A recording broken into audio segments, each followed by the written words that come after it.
अस्सलाम वालेकुम, welcome to the second road map episode of the channel. आज हम बात करेंगे सॉफ्टवेयर क्यूए इंजीनियरिंग के बारे में। Software QA engineering is probably the most asked domain on the channel. तो क्यूए इंजीनियरिंग को डिस्कस करने के लिए हमारे साथ हैं हमजा सिद्दीकी। हमजा सिद्दीकी को मैं तकरीबन 2 साल से जानता हूँ। We work together as well. I have found it be very amazing in QA engineering and very knowledgeable too. Right now, Hamza works at Confiz. Confiz is a Lahore-based software company. I think roughly of the size of about 500 people. It's one of the very prominent companies in Lahore and in Pakistan as well. तो फिर start करते हैं। हमजा क्या हाल चाल है? वालेकुम, ठीक ठाक। आप सुनाए? ठीक है, मैं बिल्कुल ठीक ठाक हूँ। हमजा चैनल पे ना जब भी नॉन कोडिंग रोल्स की बात होती है ना तो क्यू इंजीनियरिंग ऑफ कोर्स बिल्कुल नंबर 1 पे ही आता है। ठीक है, तो इसलिए काफ़ी ज़्यादा लोग क्यूरियस होते हैं जिनका एप्टीट्यूड नहीं होता कोडिंग की तरफ, या जिनका जनरली उनको कोडिंग सही नहीं लगती। मतलब दो चीज़ें हो सकती हैं ना, या तो आपको आती है लेकिन आपका इंटरेस्ट नहीं है, दूसरा होता है आपको समझ ही नहीं आती वो। तो उन दोनों केसेस के लिए बहुत एक ल्यूक्रेटिव करियर पाथ है मेरे ख्याल से software QA engineering. It is the next best thing I would say. तो why don't you start and tell us about कि एक क्यूए इंजीनियर की जॉब क्या होती है एक सॉफ्टवेयर कंपनी में? बिल्कुल, बहुत शुक्रिया अहमद। सबसे पहले मैं स्टार्ट करूँगा बेसिकली टेस्टिंग से। जिस तरह आपने मेंशन किया कि क्यूए इंजीनियर है तो वो उसका बेसिकली मेन रोल यही होता है कि उसने टेस्टिंग करनी होती है।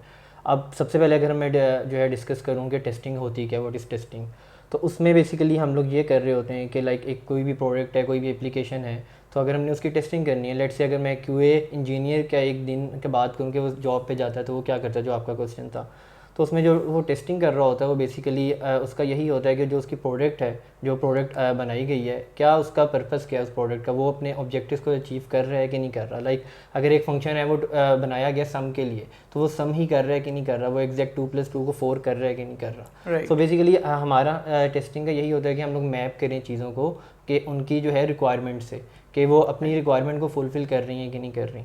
तो उसके अंदर फिर चीज़ें आती हैं कि हमारी टेस्टिंग की जो है मल्टीपल टाइप्स होती हैं, तो फिर आगे जो है वो आगे ब्रांचेस बनती जाती हैं और उनको हम डिस्कस कर रहे हैं। तो आसान अल्फाज में ऐसे होगा कि अगर फॉर एग्जांपल कहते हैं कि ये चाबी बनानी है, कस्टमर की रिक्वायरमेंट है ये चाबी बनानी है, ठीक है, मैं लेट्स से डेवलपर हूँ, मैंने ये चाबी बना दी है, हम दोनों को सेम रिक्वायरमेंट्स मिली थी, मैंने अपने सोच के हिसाब से बना दी है, तो now it will come to you to test कि क्या यार जो कस्टमर ने एग्जैक्ट चीज़ पूछी थी उसके मुताबिक है कि नहीं है।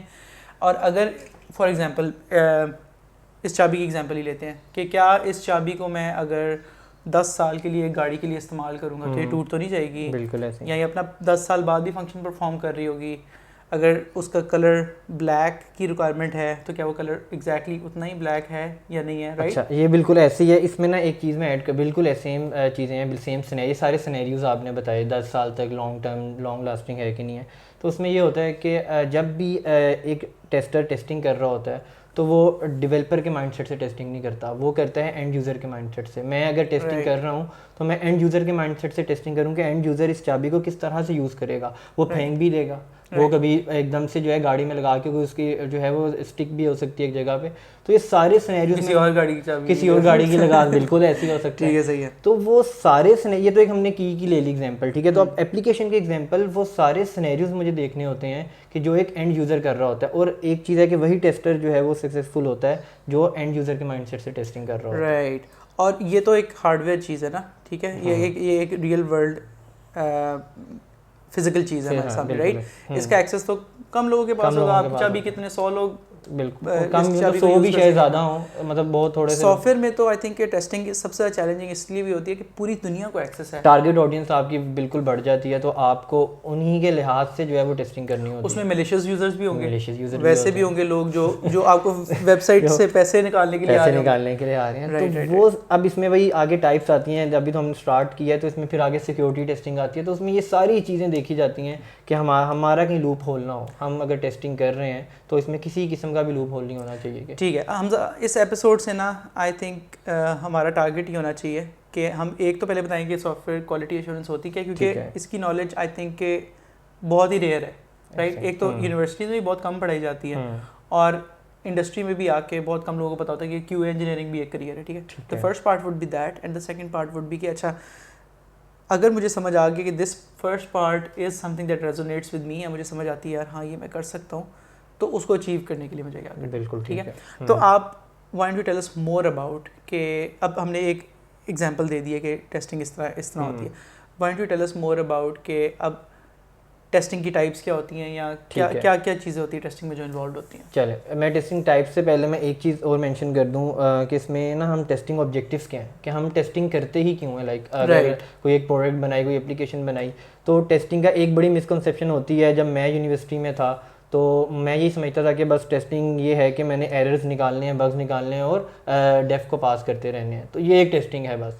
तो बेसिकली इसके पीछे जो है मल्टीपल ऑब्जेक्टिव्स होते हैं कि हमारे टेस्टिंग के ऑब्जेक्टिव, सबसे बड़ा ऑब्जेक्टिव ये होता है कि हमारी जो है उसमें जो बग्स हैं वो रिड्यूस हो जाएं. कि उसमें जो हमारी प्रोडक्ट जो बनी हुई है वो मतलब कस्टमर की एक्सपेक्टेशंस के मुताबिक वो चीज़ बन जाए. तो इसमें यही है कि हमारे जितने भी अब इसका अल्टीमेटली ये एक बेनिफिट है. इसके पीछे आपके मल्टीपल बेनिफिट्स ऐसे हैं कि जब आप इनिशियल फेजेस में आप अपने बग्स फाइंड कर लेंगे तो आपकी कॉस्ट रिड्यूस हो जाएगी, आपकी डेवलपमेंट कॉस्ट रिड्यूस हो रही है, आपकी प्लानिंग कॉस्ट रिड्यूस हो रही है, आपकी चेंज रिक्वेस्ट नहीं आ रही कि क्लाइंट दोबारा आपको कह दे कि यार ये काम तो हुआ नहीं, इसको कर दो. सो इसके पीछे ऑब्जेक्टिव्स ये होते हैं कि हमारी एक क्वालिटी प्रोडक्ट बिल्ड हो. मतलब सिर्फ टेस्टिंग का ये मकसद नहीं है कि मैंने जो है वो अगर कोई मुझे एक एप्लीकेशन दे दी उसको टेस्ट करूँ तो मैं बस एरर्स निकालूँ, बग्स निकालूँ तो वो दूँ. अगर आप देखें अल्टीमेटली आप एरर्स निकाल रहे हैं, बग्स निकाल रहे हैं, तो वो अल्टीमेटली आपकी प्रोडक्ट की क्वालिटी बेहतर होगी. तो मेरा एंड ऑब्जेक्टिव यही होना चाहिए, पीछे पर्पस सारा यही है कि हमारी क्वालिटी प्रोडक्ट बिल्ड हो. ठीक है, तो ये तो हो गया हमारा टेस्टिंग का पर्पस हो गया, ऑब्जेक्टिव हो गया कि हमारा माइंडसेट क्या होना चाहिए क्यूए का, कि उसने एक क्वालिटी प्रोडक्ट बिल्ड करनी है. और ये सिर्फ सॉफ्टवेयर से रिलेटेड नहीं हो सकता, राइट? किसी भी फील्ड, गेम्स में भी, हाँ, एक तो फील्ड भी कोई भी हो, और गेम डेवलपमेंट आ जाती है, वेब डेवलपमेंट आ जाती है. ये तो देखें सॉफ्टवेयर इंडस्ट्री में टेस्टिंग ये है ना, ये all over the world her field में ये आप ये अप्लाई कर सकते हैं कि टेस्टिंग इसलिए हो रही होती है. Right, yes. क्या सॉफ्टवेयर क्वालिटी टेस्टर्स जो हैं वो दूसरी फील्ड्स में जाके टेस्टिंग कर सकते हैं? आई डोंट थिंक सो, क्योंकि देखिए हमारा जो है ना हमारी जो टेस्टिंग का स्कोप होता है वो होता ही जिस तरह की अभी हमने चाबी की एग्जांपल ली, हमारा फिजिकल एग्जिस्टेंस पे हम टेस्टिंग ज़्यादा कर ही नहीं रहे होते. हमारी ऐसी चीज़ें होती हैं जो कि वर्चुअल होती हैं. तो हम वेबसाइट्स हो गई, ऐप्स हो गई, तो फिजिकल एग्जिस्टिंग जो चीज़ें होती हैं, जिस तरह मोबाइल उसमें कर लें, व्हीकल्स ऑटोमेशन हैं, तो उनमें जो टेस्टिंग हो रही होती है वो एक डिफरेंट उस पर, लेकिन बैक एंड ऑब्जेक्टिव सेम होता है. ऑब्जेक्टिव सेम होगा, रूल्स डिफरेंट होंगे. राइट, ठीक है. ओके, तो अगर right now we have an idea कि सॉफ्टवेयर टेस्टिंग का मकसद क्या होता है. अब बताओ आप उसके अंदर टाइप्स क्या होती हैं? बिल्कुल. अच्छा, हम स्टार्ट करते हैं. बेसिकली ना टेस्टिंग की दो टाइप्स मेजर हैं कि फंक्शनल टेस्टिंग और नॉन फंक्शनल टेस्टिंग. सबसे पहले तो अगर मैं देख लूँ कि अगर मैं सेकंड ईयर चल रहा है मेरा यूनिवर्सिटी का और मैं जाना चाहता हूँ कि मैंने आगे SQA एक एज अ कैरियर अपना चूज. हाँ, that's good. I think let's take that. ये एग्जांपल ले लेते हैं कि एक स्टूडेंट है जो कि जिसने 2 साल पढ़ लिया है और उसको या तो लग रहा है कि यार कोडिंग मुझे नहीं पसंद, या फिर लग रहा है यार कोडिंग समझ ही नहीं आती मुझे. ठीक है, तो क्या अब मैं क्या करूं? तो उसमें QA के लिए let's say student comes to us you and says कि यार अब बताइए मैं क्या करूं. तो अच्छा, इसमें ना थोड़ा सा ये लंबा हो जाएगा इस सेंस में कि अगर मैं टाइप्स में मैं बाद में आऊँगा. मैं पहले हम एक एग्जांपल जिस तरह लिया हमने कि 2 साल हुए एक स्टूडेंट को. अब उसमें 2 केसेस हो सकते हैं, या तो स्टूडेंट ने SQA का कोर्स पढ़ा हुआ होगा, ठीक है, सॉफ्टवेयर क्वालिटी एश्योरेंस का कोर्स पढ़ा होगा, या सॉफ्टवेयर क्वालिटी एश्योरेंस का कोर्स नहीं पढ़ा होगा. तो उसके लिए लेट्स से हम पहले ले लेते हैं उसने कोर्स पढ़ा हुआ, ठीक है. तो उस केस में क्या होगा कि अब उसका माइंडसेट है कि यार डेवलपमेंट तो मेरे बस की बात नहीं है, मैं डेवलपमेंट नहीं कर सकता, तो मैं जो है SQA वाली फील्ड में जाना चाहता हूँ. मतलब मेरा इंटरेस्ट उस साइड पे ज़्यादा जो है उसी साइड पे है कि मैं टेस्टिंग करूँ. तो उसके लिए फिर ये है कि वो सबसे पहले तो डिसाइड करे, क्योंकि अगर उसने SQA का कोर्स पढ़ा है तो ही डेफिनेटली नोस के फंक्शनल टेस्टिंग क्या होती है, नॉन फंक्शनल क्या होती है. तो उसको सबसे पहले अपना फोकस इस पे करना है कि उसने किस टाइप को प्रेफर करना है. क्योंकि अभी क्या होता है मार्केट में आपको नॉन फंक्शनल टेस्टर कई मिलेंगे कि वो फंक्शनल टेस्टिंग नहीं कर रहे, वो सिक्योरिटी और परफॉर्मेंस टेस्टिंग कर रहे हैं. क्या होता है नॉन फंक्शनल? हाँ, नॉन फंक्शनल में बेसिकली ये है कि आप ना फंक्शनल टेस्टिंग नहीं कर रहे होते, आप सिर्फ उसकी सिक्योरिटी टेस्टिंग कर रहे होते हैं. कोई एक प्रोडक्ट है, उसमें आपके जो है वो उस पर कोई हैकर्स अटैक ना कर सकें. टेस्टिंग कर दी, बिल्कुल पेनिट्रेशन टेस्टिंग कर दी, लोड टेस्टिंग कर दी कि उस पर अगर लेट से वो एक एप्लीकेशन है जो कि 10,000 यूजर्स के लिए बनाई गई है, तो उस पर आप 10,000 से ज़्यादा का यूजर लोड डालोगे, 100,000 कर दे, तो ये स्ट्रेस टेस्टिंग कहलाती है कि ज़्यादा का लोड डालेंगे. अगर 10,000 उसके अंदर लोड डालेंगे तो वो हमारी लोड टेस्टिंग कहलाती है. तो ये फिर ज़्यादा एक और टेस्टिंग इसी उसमें आती है कि आप डेटा टेस्टिंग कर रहे होते हैं कि लार्ज अमाउंट ऑफ डाटा आप उसमें जो है वो डंप करते हैं और उसके बाद आप टेस्ट करते हैं, तो ये वॉल्यूम टेस्टिंग होती है. सो ये सारी की सारी नॉन फंक्शनल टेस्टिंग होती हैं और फिर परफॉर्मेंस टेस्ट होती है। लेट्स से हम किसी कोई एक API है, मैं कहता हूँ कि इस API ने मेरा within milliseconds 2 to 3 millisecond response आना चाहिए, तो फिर वो वेरीफाई करना कि 2 to 3 मिली सेकेंड रिस्पॉन्स आ रहा है कि नहीं आ रहा, तो ये उसकी परफॉर्मेंस टेस्टिंग होती है कि आपका सिस्टम कितना अच्छा बिहेव कर रहा है। तो आसान अल्फाज में अगर मैं कहूँ कि नॉन फंक्शनल टेस्टिंग ऐसे होती है जैसे कि वो सारी कॉमन सेट ऑफ चीज़ें जो कि हर सॉफ्टवेयर में एक मिनिमम स्टैंडर्ड पे होनी चाहिए, राइट? बिल्कुल ऐसे मिनिमम मतलब मैं कहता हूँ कि चाहे वो एक सोशल नेटवर्किंग वेबसाइट है, चाहे वो मोबाइल गेम है या कुछ भी है, ये कुछ चीज़ें हैं जो कि एक ये चेक मार्क्स होनी चाहिए कि सिक्योरिटी, लोड, स्ट्रेस, ब्ला ब्ला ब्ला, बिल्कुल ऐसे। अब बताओ फंक्शनल टेस्टिंग क्या? अब फंक्शनल टेस्टिंग में बेसिकली ये आता है कि अब एग्जांपल ले लेते हैं हम, हमारी एक ऐप है, उसमें हमें लॉगिन करना है, तो अब उस ऐप में लॉगिन करने के लिए यूज़र नेम और पासवर्ड का जो है वो रिक्वायर्ड है। तो जब वो लॉगिन करना है तो हमने ये टेस्ट करना है कि हमारा एक टेस्ट केस है कि जिसमें हमने वेरीफाई करना है कि if the user is able to log in with the valid password and user name. तो हम ये जो केस होगा कि क्या यूज़र लॉगिन कर सकता है वैलिड पासवर्ड और यूज़र नेम से, तो ये उसकी फंक्शनैलिटी है। इन शॉर्ट, आपकी कोई एक प्रोडक्ट है, उसकी जो फंक्शनैलिटी आप टेस्ट कर रहे हो, स्पेसिफिक फंक्शनैलिटी, वो आपकी फंक्शनल टेस्टिंग में आएगी। और वो सारी ये फंक्शनैलिटीज़ कहाँ से आपको पता लगती हैं? आपके पास सारे डॉक्यूमेंटेशन होती है, रिक्वायरमेंट्स होती हैं, वहाँ से आप सारी ये जो है टेस्ट केसेस वगैरह बनाते हैं। In short, non functional testing जो होती है वो फंक्शनैलिटी से एज सच रिलेट नहीं कर रही होती, ठीक है। और फंक्शनल टेस्टिंग आपकी सारी जितनी भी फंक्शनैलिटीज़ हैं, इसके अंदर मल्टीपल टाइप्स आती हैं, तो वो सारी इसी के अंदर वो कैटर हो रही होती है। राइट। यहाँ पे it is just very important to iterate कि टेस्टिंग का जो कल्चर होता है वो आई हैव सीन के जो स्मॉलर कंपनीज होती हैं उनमें इतना ज़्यादा कल्चर नहीं होता, but it is very important. अगर आप जिस भी कंपनी में काम कर रहे हैं और वहाँ पर एक टेस्टिंग का कल्चर है, दैट मीन्स कि उनका फोकस क्वालिटी पे है and you're in a company which is aiming for let's say long term growth. तो आई थिंक कि जो मैंने when we talk about company good work places and bad work places, having a testing culture is also one of the signs for good companies. बिल्कुल right. Alright, तो ये हो गई functional testing और non functional testing. अभी भी अगर किसी को आइडिया नहीं है तो testing is basically just checking के एक सॉफ्टवेयर प्रोडक्ट है, उसकी जो रिक्वायरमेंट है क्या वो वाला काम सर अंजाम दे रही है या नहीं दे रही, राइट? ओके, तो फंक्शनल टेस्टिंग में हमारे पास फिर आगे क्या टाइप्स होती है? अच्छा, फंक्शनल टेस्टिंग में हमारे पास मल्टीपल टाइप्स हैं, काफ़ी ज़्यादा हैं, जिसमें हमारे पास रिग्रेशन टेस्टिंग आ जाता है, फिर हमारे पास सैनिटी टेस्टिंग आती है, फिर एक्सेप्टेंस टेस्टिंग आती है। राइट। तो अब रिग्रेशन टेस्टिंग बेसिकली यही होती है कि आपने जो है अपनी ऐप को एंड टू एंड टेस्ट करना है। अगर आपके कोई एक प्रोडक्ट है उसमें आपने एंड टू एंड, फिर आपके पास फिक्सेस आते हैं डेव की तरफ। आई थिंक हम 1 से 2 वॉक थ्रू कर लेते हैं। हाँ, वॉक थ्रू करेंगे, वो काफ़ी लेंथी हो जाएगी। इवन वो तो हर वेबसाइट पे भी इवन के डेफिनेशन मौजूद हैं, तो वहाँ से भी रिग्रेशन टेस्टिंग को अगर मतलब रिग्रेशन टेस्टिंग बहुत ज़्यादा यूज़ हो रही होती है। इवन कि अगर हमें कोई डेफ भी फिक्स करके देते हैं तो रिग्रेशन टेस्टिंग में यही चीज़ें आती हैं कि जो डेव ने फिक्स किया है उसके लेफ्ट अराउंड कोई उसका इम्पैक्ट ना हो, उसकी वजह से हमारी कोई लॉगिन की एग्जांपल ले लेते हैं। लेट्स से लॉगिन के अंदर ओके, लेट्स से कि लॉगिन के अंदर रिक्वायरमेंट आई कि I accept terms and conditions आ गए, ठीक है, ये एक नया फीचर है। तो अब आप बताओ कि रिग्रेशन टेस्टिंग कैसे होगी? अब इसमें ये होगा कि हमने देखना है कि I accept terms and condition किस पे, हम जो पेज है उसमें हमारी जितनी भी पहले फंक्शनैलिटीज थी जो इससे रिलेट कर रही थी, या जो प्रीरेक, अब I accept terms and condition वाली लाइन किसी चीज़ का प्रीरेक है, ठीक है, जो कि लॉगिन है। तो उसके लिए हमने देखना है कि हमारी जितनी भी डिपेंडेंसी है इस चीज़ पे वो ब्रेक नहीं होनी चाहिए, वो वाली फंक्शनैलिटी सारी की सारी एज इट इज़ चलनी चाहिए जैसे पहले चल रही थी। उसके बाद जो हमने नया फीचर ऐड किया या अगर आई एक्सेप्ट था तो उसके बाद हम बेसिकली एक फ़्लो चला के देख लें कि हमारा वैलिड पासवर्ड और वैलिड यूज़र नेम के साथ चेक बॉक्स को हम चेक करके लॉगिन कर पा रहे हैं कि नहीं कर पा रहे। तो ये तो हो गया, वेरिफिकेशन होगी कि हमारा फिक्स वेरीफाई है। अब रिग्रेशन टेस्टिंग इसके लेफ्ट अराउंड आपने देखना है कि इसके इर्द गिर्द कोई चीज़ ब्रेक नहीं होनी चाहिए जो कि इस पर डिपेंडेंट है, ठीक है। उसके बाद हमारा सबसे पहले जो एग्जांपल ऐसे कि गलत पासवर्ड पे लॉगिन ना हो, गलत पासवर्ड पे लॉगिन ना हो, ये सारी चीज़ें इस चेंज की वजह से क्या, ये सारी चीज़ें रिग्रेशन टेस्टिंग में जिस तरह स्टार्ट में मैंने बात की कि इसमें आपको एंड टू एंड टेस्टिंग करनी है, कि आपने ये नहीं कहना कि मैंने जो है ये चीज़ पहले टेस्ट कर ली थी, अब तो मुझे इस फ्लो से गुजरने की ज़रूरत नहीं है। जब रिग्रेशन टेस्टिंग की बात होती है तो उसमें आपने उसका इम्पैक्ट सारा का सारा टेस्ट करना होता है। प्रॉपर इसके पीछे इम्पैक्ट एनालिसिस होता है जो कि आप डेव और क्यूए के साथ बैठ के भी कर सकते हैं कि क्या क्या चीज़ें इससे इम्पैक्ट कर रही हैं, तो वो सारी टेस्टिंग होती है। अच्छा, इसमें मैं एक और अहमद एक चीज़ और ऐड कर देता हूँ कि हम जब भी टेस्टिंग स्टार्ट करते हैं ना, तो एक टेस्टिंग टाइप है इसी फंक्शनल टेस्टिंग की, स्मोक टेस्टिंग।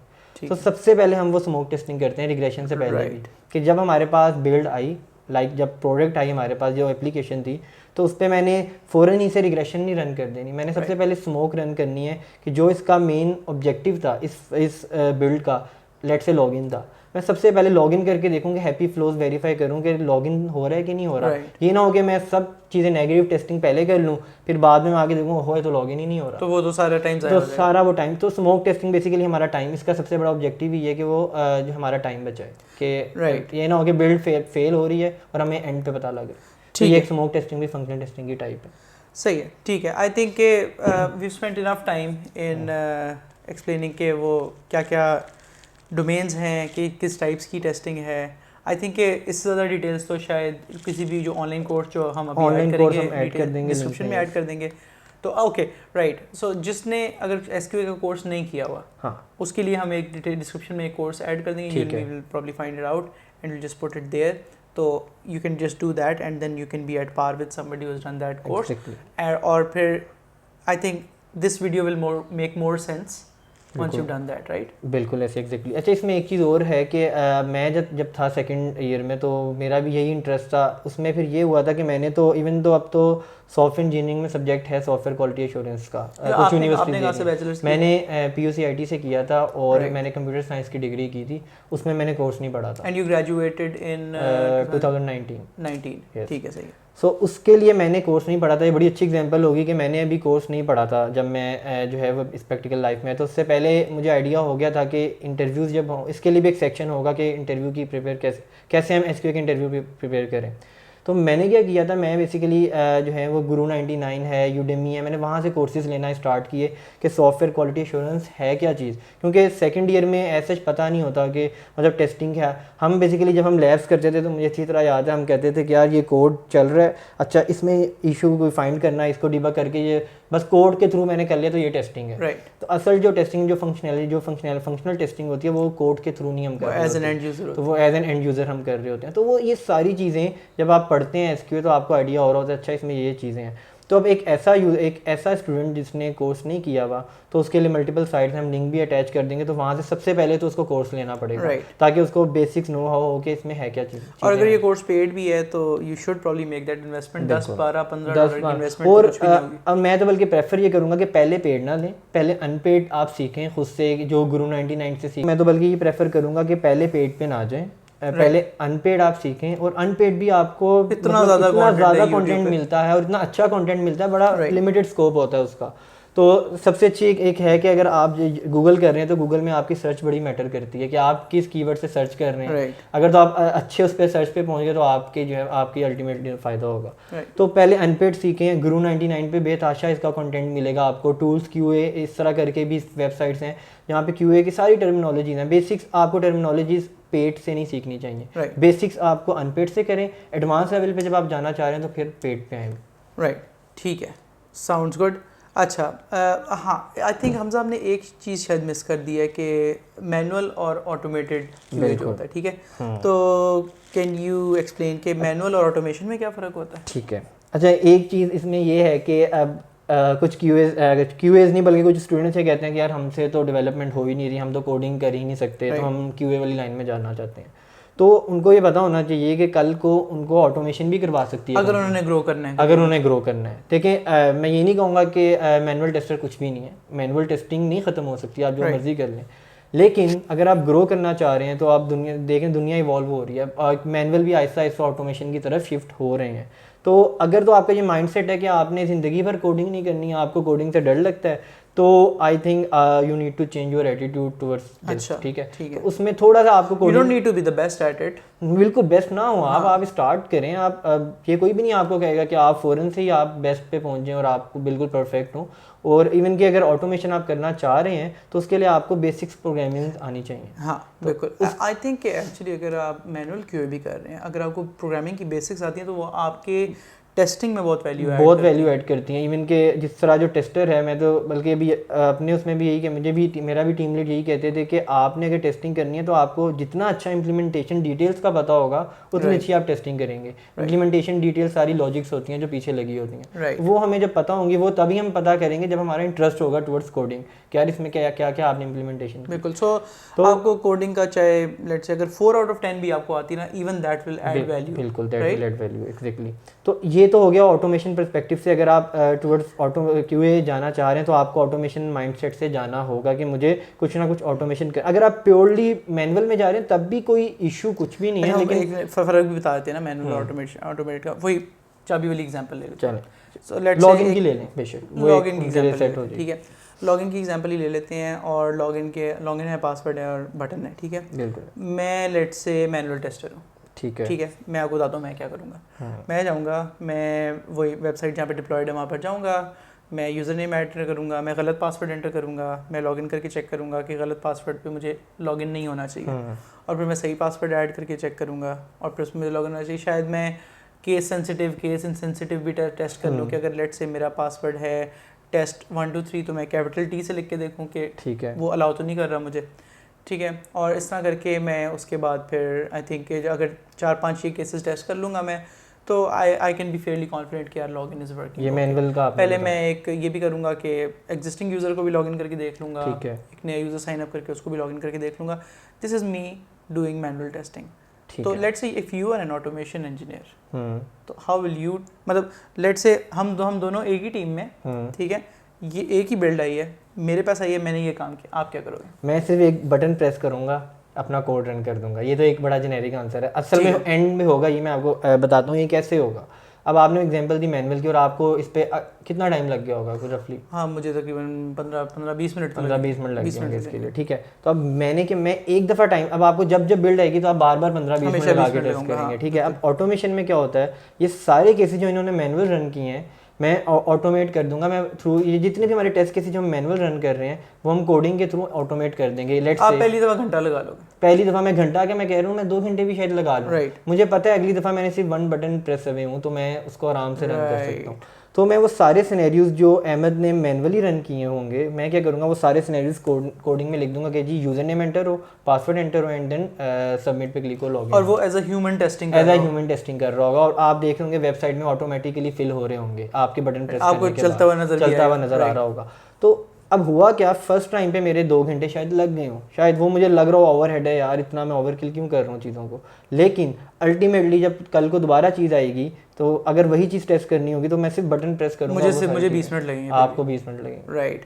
और वो ये चीज़ टेस्ट करने की आई वुड से कि इवन ऑटोमेशन इंजीनियरिंग में भी आपको कोडिंग की वही, जो जैसे मैं कहता हूँ, you don't have to be 8 out of 10 in coding. आप अगर 4 आउट ऑफ 10 भी है तो आप ओवर टाइम अपने आप को इम्प्रूव करके अगर आप 6 आउट ऑफ 10 भी हो जाते हैं ना तो यू आर वेरी डिसेंट। बिल्कुल। देखें एक चीज़ मैं मेंशन करता हूँ, बिल्कुल ऐसी, बिल्कुल इसमें ये है कि अगर आपका इंटरेस्ट है ना, अगर आप, मैं कहता हूँ 3 ऑफ 10 भी हैं, तब भी अगर आपका इंटरेस्ट है कि नहीं मैंने करनी है, तब भी आप कर सकते हैं। लेकिन हर चीज़ इंटरेस्ट पे होती है। अगर एक लड़का है वो उसका समझ लेंगे 10/10 है कोडिंग में, लेकिन उसका इंटरेस्ट नहीं है तो वो अल्टीमेटली वो ग्रो नहीं करेगा। वो बस अगर किसी चीज़ को बर्डन समझ के करेंगे तो वो आप उसमें नीचे ही जाते रहेंगे। जब किसी चीज़ को आप पैशन बना लेंगे, यार ये मैंने करनी है, जो मर्जी हो जाए, तो वो आपको अल्टीमेटली फिर आप खुद देखेंगे आप कैसे उसमें ग्रो करते हैं। बिल्कुल सही है, ठीक है। अब हमने आई थिंक काफ़ी ज़्यादा theoretical knowledge, actually not really theoretical, I think practical knowledge summarize कर दी है। अब हम आते हैं कि how do we implement it, ठीक है।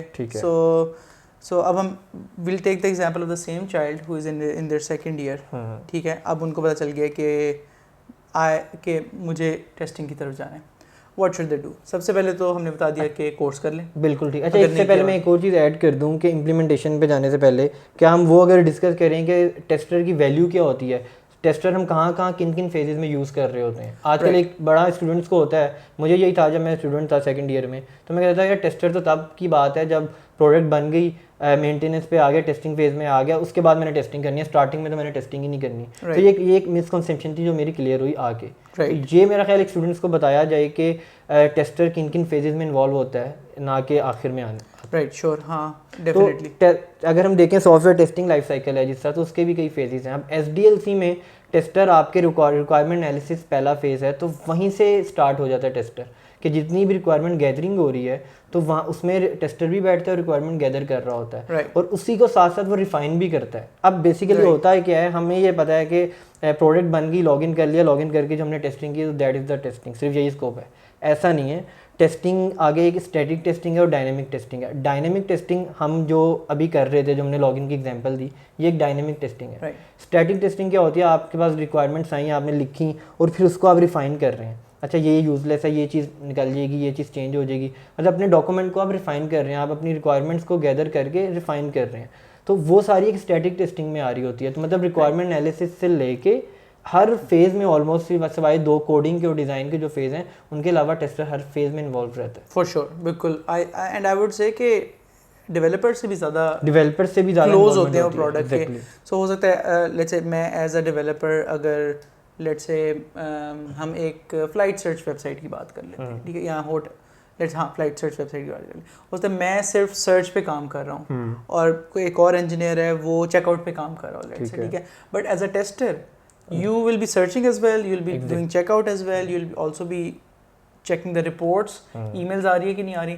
तो सॉफ्टवेयर जो टेस्टर्स होते हैं उनका ज़्यादा स्कोप होता है, एक प्रोडक्ट के ज़्यादा स्कोप के साथ वो बिल्कुल फेमिलियर होते हैं। सो इसीलिए उनको हर फेज़ में उनको इन्वॉल्व रखा जाता है। फिर एंड पे उनके पास डोमेन भी उतनी ज़्यादा होती है क्योंकि उन्होंने हर फेज़ में काम किया होता है। राइट। तो ये एक मिसकंसेप्शन थी जो कि मैं कहता था कि सिर्फ एक ही फेज़ में हमने यूज़ होना है टेस्टर ने।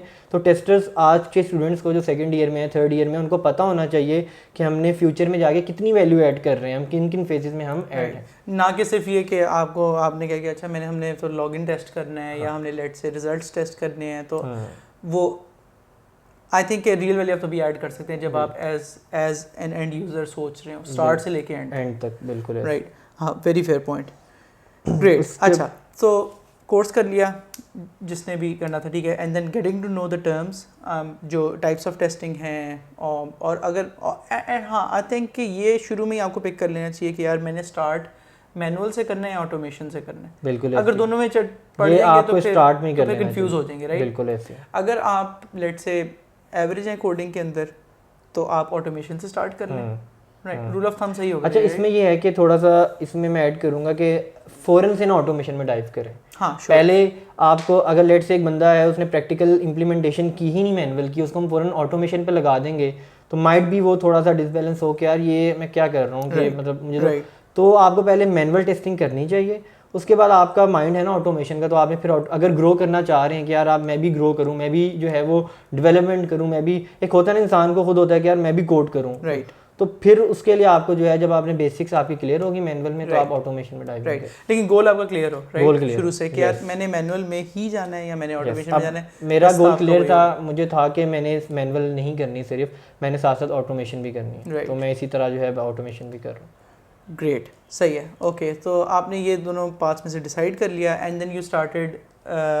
हाँ टेस्टिंग तो इम्प्लीमेंट करना तो काफ़ी इजी है। इम्प्लीमेंट अब जिस तरह अगर हम लेट से सेकंड ईयर के स्टूडेंट है, अब आपने क्वेश्चन पूछा था वो कैसे इम्प्लीमेंट करे टेस्टिंग, अभी वो प्रैक्टिकल लाइफ में नहीं आया, वो प्रोफेशनल लाइफ में नहीं आया, तो बेतहाशा साइट्स हैं जो आपको मिलती हैं वो कि हाँ वो खुद कहती हैं कि हमें आप टेस्ट करो आके। इवन के बेसिक एग्जांपल ले लेते हैं, आप यूनिवर्सिटी में पढ़ रहे हैं, आप अपनी यूनिवर्सिटी की साइट को टेस्ट करना स्टार्ट कर दें कि आप देखें कि आप टैब्स देखें, डिफरेंट टैब्स जाकर देखें, डिफरेंट अगर कोई फॉर्म्स के पेज हैं उनको फिल करके देखें, डिफरेंट सिनेरियोज चला के देखें, ब्रोकन लिंक्स तो नहीं है, मतलब वो सारी चीज़ें, अगर कोई ऐसा टैब तो नहीं है जो ब्रेक हो रहा हो दरमियान में, या कोई ऐसा फॉर्म तो नहीं है कि रिक्वायर्ड फील्ड्स हैं, ईमेल की फील्ड रिक्वायर्ड है तो मैं वो ईमेल ऐड ही नहीं करता और वो सेंड हो जा रहा है फॉर्म, या कुछ भी ऐड कर दूँ।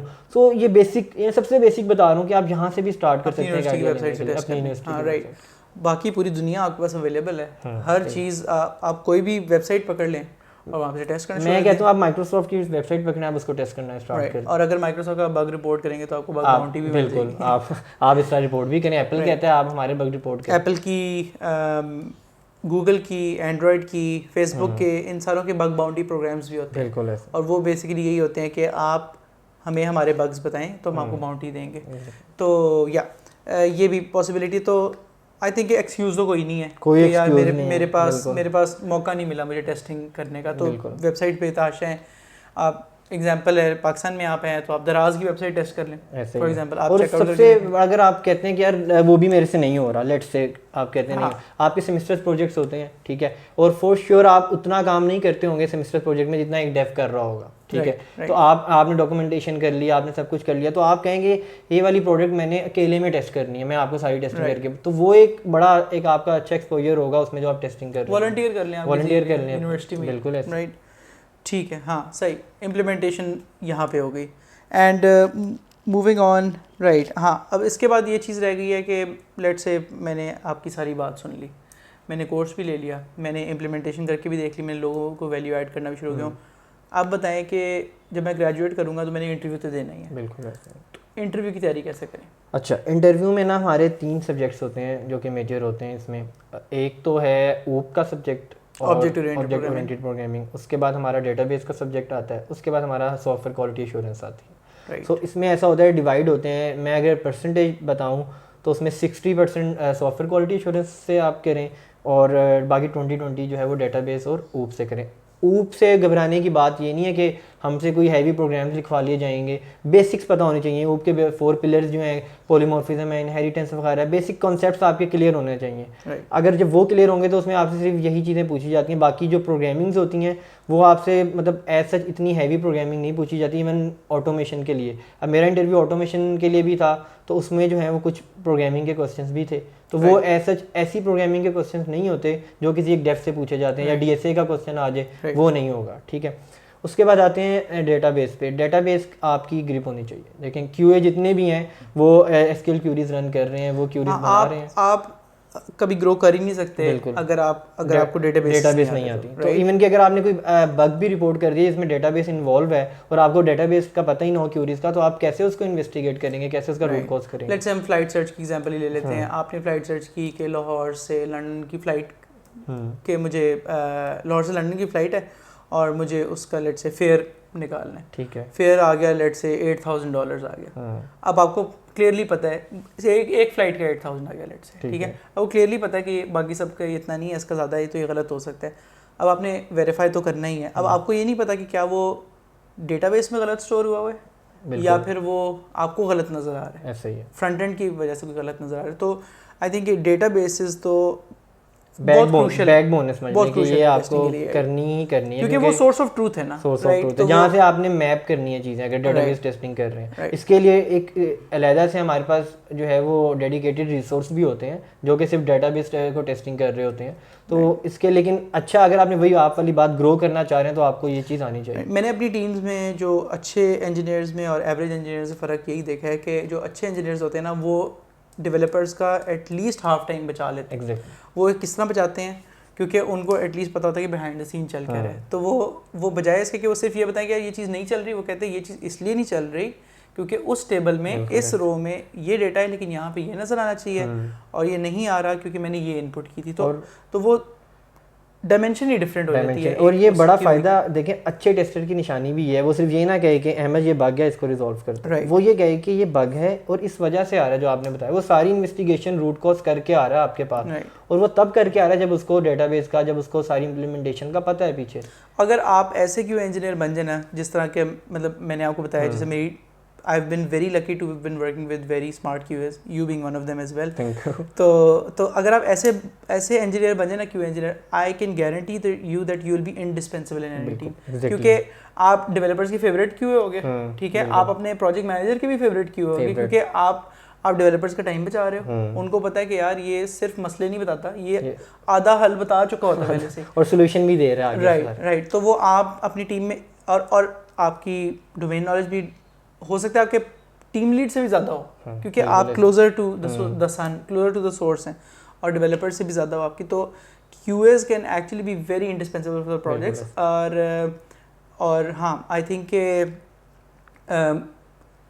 के QAs can also transition to very very crucial roles like project managers, product managers, like team leads, और मतलब आप जो चीज़ें राइट कुछ प्रोजेक्ट मैनेजर्स होते हैं जो बिल्कुल नॉन टेक्निकल होते हैं, ठीक है। अगर आप एक QA पाथ से एक प्रोजेक्ट मैनेजर बन रहे हैं ना तो I think you will add so much more value to the team than a non technical project manager, right. और इसमें ना एक चीज़ और है जो कि क्यूए के माइंडसेट में ये होनी चाहिए कि अगर वो कोई बग बता रहा है तो वो कोशिश ये करनी चाहिए कि अगर आप एक बग रिपोर्ट करते हैं डेव को तो उसके साथ एक इम्प्रूवमेंट भी रिपोर्ट करें। मतलब ये एक बड़ा अच्छा है कि आप अगर आपने आपको कहना ग्रो करना चाह रहे हैं तो जहाँ आप बग रिपोर्ट कर रहे हैं उसके साथ एक इम्प्रूवमेंट भी माइंड में लेकर आए, हम इसको और इम्प्रूव कैसे कर सकते हैं। तो ये बड़ी अच्छी चीज़ है कि कहीं पे आपको सजेशन आ रही है, कोई इम्प्रूवमेंट की गुंजाइश लग रही है तो आप फ़ौरन से कहें क्या यहाँ पर इम्प्रूवमेंट की गुंजाइश है। राइट, हाँ, ये क्वालिटी का मतलब क्वालिटी का मतलब ही है ऑलवेज इम्प्रूविंग, राइट, ठीक है। हाँ, I think Hamza very fair amount of knowledge. I think that is very great information for anybody who's listening. You might think that this is a career which is not as great as developers, लेकिन I would disagree with that, क्योंकि एक जो आप QA वाली field में आते हैं तो आई थिंक कि आपका कंपटीशन एक सबसेट ऑफ पीपल के साथ होता है, राइट, नॉट विद एवरीबडी, ठीक है। तो जैसे डेव्स का कंपटीशन फॉर एग्जांपल करियर में डेव्स के साथ होता है, QAs का QAs के साथ होता है, और आई थिंक यहाँ पे अगर आप 1.5x कर रहे हैं ना जो आपसे रिक्वायर्ड है उससे, तो आप बाकियों से बहुत आगे निकल रहे हैं, बिल्कुल ऐसे, ठीक है। हाँ, ओके, सो एक मेरा सवाल ये है कि how far can you go as a QA engineer? ठीक है, अभी जिस तरह इसका आंसर आई थिंक हमने पहले भी किया है कि इसमें आप देखें आपके पास आगे काफ़ी ज़्यादा फील्ड्स निकलती हैं। आप प्रोजेक्ट मैनेजर भी जा सकते हैं, आप QA मैनेजर भी बन सकते हैं, उससे पहले आपको टीम लीड बनना पड़ता है, तो इसी तरह आगे सिस्टम एनालिस्ट वगैरह भी बन सकते हैं, स्क्रम मास्टर भी बन सकते हैं। सो ये आप पे है कि आप किस लेवल किस डायरेक्शन में ग्रो कर रहे हैं, ठीक है। तो जिस डायरेक्शन में आप ग्रो करेंगे उसी डायरेक्शन में आपका स्कोप, ऐसा नहीं है कि डेव का स्कोप है, किसी एक डेवलपर का ही स्कोप है, QA का स्कोप नहीं है। तो वो एक टनल विजन है कि हम कहते हैं कि यार हमने सिर्फ इसी डायरेक्शन में जाना है, तो फील्ड्स आगे बहुत ज़्यादा हैं। जब आप पे है कि आपके पास स्किल सेट कैसे है, आप प्रोजेक्ट मैनेजर वाली लाइन में जाना चाहते हैं, आप जाएं। आप जो है वो स्क्रम मास्टर बनना चाहते हैं, स्क्रम मास्टर बने। प्रोडक्ट ऑनर बनना चाहते हैं, प्रोडक्ट ऑनर बने। Right, great. तो एक और चीज़, सॉरी मैंने स्किप कर दी। अब ऑटोमेशन के उसमें आप मुझे बताएं कि पाकिस्तान में आपको QA आर्किटेक्ट मिलेंगे ही नहीं। अब कॉन्फिग में बड़ी अच्छी उन्होंने एक चीज़ स्टार्ट की है, वहाँ पर उन्होंने ऑटोमेशन में एक QA आर्किटेक्ट बनाना शुरू की है कि जो कि जैसे सॉफ्टवेयर आर्किटेक्ट्स होते हैं इसी तरह हमारे QA आर्किटेक्ट्स भी बन रहे हैं, उसके लिए प्रॉपर एक फ्रेमवर्क है। तो अब हम अगर मैं पोस्ट करूँ कहीं पे कि जी QA आर्किटेक्ट्स चाहिए, तो आई डोंट थिंक सो कि हमें कोई 2-4 से ज़्यादा शायद नज़र आए। तो ये आगे अब आप पे है कि अगर आप ऑटोमेशन में कोडिंग करना चाहते हैं, आप चाहते हैं मैनेजमेंट वाली साइड पे नहीं जाना, मैंने ऑटोमेशन ही करनी है, तो आप QA आर्किटेक्ट की लाइन भी ले सकते हैं। राइट, यार पॉसिबिलिटीज़ आई थिंक एंडलेस हैं। कोई भी बंदा जो काम करना चाहता है उसके लिए तो पॉसिबिलिटीज़ जनरली एंडलेस हैं, लेकिन आई थिंक QAs में भी it is they are a lot. और आई हैव आल्सो फाउंड कि जो सॉफ्टवेयर डेवलपर इन टेस्टिंग जो होता है एक रोल, राइट, कुछ ऑटोमेटेड डेवलपर्स, ऑटोमेशन टेस्टिंग के डेवलपर्स या सॉफ्टवेयर डेवलपमेंट इन टेस्ट जो होता है, आई हैव फाउंड कि उनकी सैलरीज आर एट पार और even more than developers as well.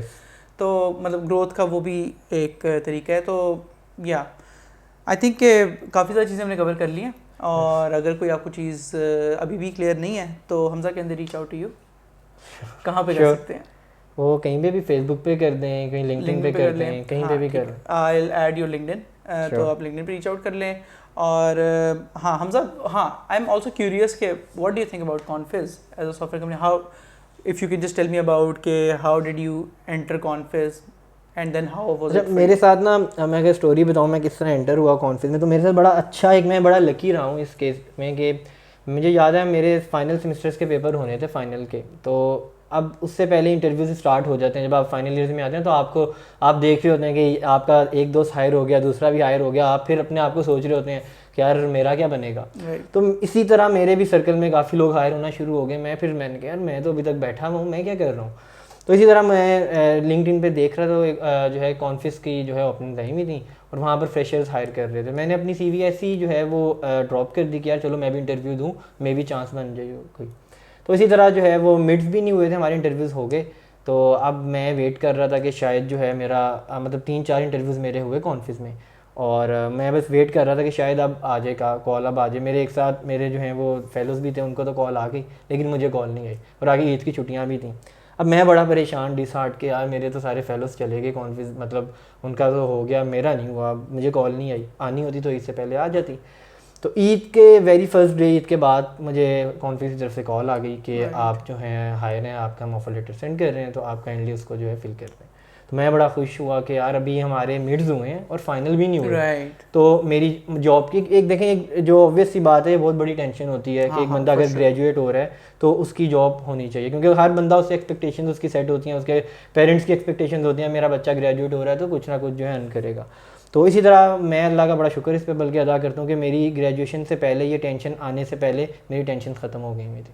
Right. तो ये था एक फेज़ के जिसमें मैं समझता हूँ कि मैं अभी फाइनल्स भी नहीं हुए थे, मिड दे के फारिग हुए थे, तो मुझे कॉन्फिस की तरफ से जो है वो लेटर आ चुका। ठीक है। And then when you got into Confiz, तो हाउ वाज योर एक्सपीरियंस? बहुत कॉन्फिस में बिल्कुल ऑनेस्ट दूंगा नहीं, बिल्कुल अभी भी मैं कॉन्फिस में ही काम कर रहा हूँ और मुझे इट्स बीन अराउंड 2 years इन कॉन्फिस। सो कॉन्फिस का कल्चर, कॉन्फिस में लर्निंग, कॉन्फिस का इन्वायरमेंट हर किस्म के लिहाज से मैं कहता हूँ 10/10 है। कि उसमें आप अगर एक फ्रेशर भी जाते हैं ना तो आपको वो ऐसे ट्रेन करते हैं कि लाइक आपको ए से लेके जेड तक चीज़ें बता रहे होते हैं वो। आप मतलब ये चीज़ कि एक फ्रेशर आ रहा है, अगर मैं उससे ये कहूँगा ना कि इसको ये पता होगा, चलो मैं इसको आगे से बताता हूँ, ये एक बड़ा एक एटीट्यूड होता है। वो कहते थे नहीं, स्टार्ट से ही बताओ, मे भी कहीं हम वो कहीं लैग कर रहे हो तो उसको वो चीज़ क्लियर हो जाए। राइट। तो वहाँ पर एक जो ग्रूमिंग होती है, वहाँ पर आपके मेरे मेंटोर्स बड़े अच्छे थे, मेरे लीड बहुत अच्छे थे, मेरे मैनेजर्स बहुत अच्छे थे, उन्होंने जो ग्रूमिंग की, ये सिर्फ मैं बात नहीं कर रहा, ये एक ऑनेस्ट रिव्यूज़ है मेरे कि जिसने मुझे भी यहाँ तक मैं बैठा अगर बात कर रहा हूँ तो 2 साल का एक्सपीरियंस जो मेरा है बड़ा अच्छा, मेरा ओवरऑल लर्निंग। मैं एज अ फ्रेश गया था, मैंने ऑटोमेशन कुछ भी नहीं सीखी थी, तो मैं जितनी मैंने ऑटोमेशन की है, जितनी मैंने ऑटोमेशन सीखी है, इवन मैंने ISTQB की सर्टिफिकेशन की है जो कि इंटरनेशनल सर्टिफिकेशन है QA की, तो वो मैंने बेसिक एडवांस लेवल की अब करनी है इंशाल्लाह। तो बेसिक मैंने वो क्लियर की है, वो भी इस कॉन्फ्रेंस की तरफ से स्पॉन्सर थी। तो ये सारी चीज़ें, ये इन्वेस्ट करना अपने लोगों पे, तो ये एक बड़ी अच्छी चीज़ होती है आई थिंक, जिससे आप साथ साथ ग्रूम भी कर रहे होते हैं। तो रिकमेंडेड है? Recommended 10 out of 10। ग्रेट, ठीक है, सही है। हाँ, और for the regular viewers of the channel, you would have noticed कि जो सारी चीज़ें हमजा ने बताई हैं, ये सारी चीज़ें हमने उस वीडियो में भी डिस्कस की थी जहाँ पे व्हेन वी से के science of a bad work place. तो जो चीज़ें मैंने इसमें कहा था उनमें मिसिंग होती हैं, none of those are missing in Confiz. तो if you get a chance तो you should definitely go for Confiz. ठीक है, सही है Hamza, thank you so much for your time यार। Any closing thoughts that you need to share with I think about 5,000 people are listening to you right now. I think बाकी तो हमने बहुत ज़्यादा बातें कर ली हैं। बाकी अपनी लाइफ के साथ ना सारे हम ऑनेस्ट रहें कि यार हम जो कर रहे हैं वो हमारा मतलब ऐसा ना हो कि हम कुछ भी, अब जैसे अभी स्टूडेंट्स ग्रेजुएट होंगे इस साल होंगे या अगले साल होंगे, तो वो अपने मतलब अपने उन्होंने जो एम बनाया हुआ है, अपना फ्यूचर देख रहे हैं, तो वो अपने उसके साथ ऑनेस्ट रहें। अगर कुछ सोचा हुआ है उन्होंने कि यार मैंने ये करना है, तो पीछे लेट से उसके लिए एफर्ट रिक्वायर्ड होती है, उसके लिए आपने, और वो एफर्ट आप पुट नहीं कर रहे लेकिन आप फिर भी कह रहे हैं मैंने ये करना है, तो ये ऑनेस्ट नहीं है आप अपने कैरियर के साथ। तो आई थिंक जो भी काम करें ऑनेस्ट उसमें रहें और जो है ईमानदारी से करें, अपने साथ ऑनेस्ट रहें, अपने बिल्कुल अपने साथ। ये ना हो कि आप ये कह रहे हो कि मैंने यार ये बनना था, मैं क्यों नहीं बना, मैं तो एफर्ट भी की, पीछे एफर्ट पूछें तो वो 2 घंटे काम किया दिन में। तो अगर 8 घंटे का काम रिक्वायर्ड है, 10 घंटे का है, 12 घंटे का, जितने भी सक्सेसफुल लोग बैठे हैं उसके पीछे एक हिस्ट्री है उनकी, उन्होंने एफर्ट की है। तो एफर्ट करेंगे, हार्ड वर्क विल ऑलवेज पे ऑफ। तो यही है मेरे रिव्यूज़ के अपने साथ ऑनेस्ट है।